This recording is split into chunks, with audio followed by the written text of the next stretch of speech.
જાડું લોહી એટલે રોગોનું ઘર અને પાતળું લોહી એટલે આરોગ્યનું ધન. જો લોહી શુદ્ધ અને પાતળું રહેશે તો બ્લોકેજ, હાર્ટ એટેક અને સ્ટ્રોક જેવી બીમારીઓથી બચી શકાય છે. શરીરમાં જાડું લોહી થવાથી ગાંઠા, બ્લોકેજ અને અનેક બીમારીઓ થાય છે અને બ્લડમાં ચરબી જમા થવાથી કોલેસ્ટ્રોલ વધે છે. તેનાથી બ્લોકેજ અને હાર્ટ એટેક, સ્ટ્રોક જેવી ગંભીર બીમારીઓ થઈ શકે છે.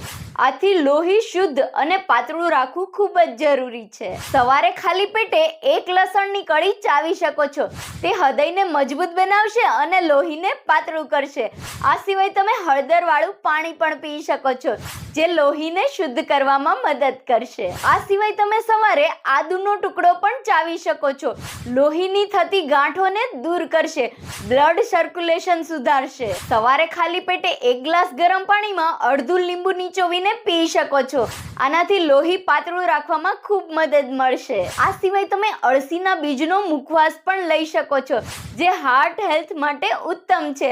યાદ રાખો, લોહી જો શુદ્ધ પાતળું રહેશે તો શરીરમાં ઉર્જા, તંદુરસ્તી અને આયુષ્ય વધશે. જે લોકો વધારે પડતા જાડા અને ચરબીવાળા છે તેને વિડીયો જરૂરથી શેર કરજો. તમારે શેના વિશે જાણવું છે કમેન્ટ જરૂરથી કરજો. વિડીયોને લાઈક અને ફોલો કરતા જજો.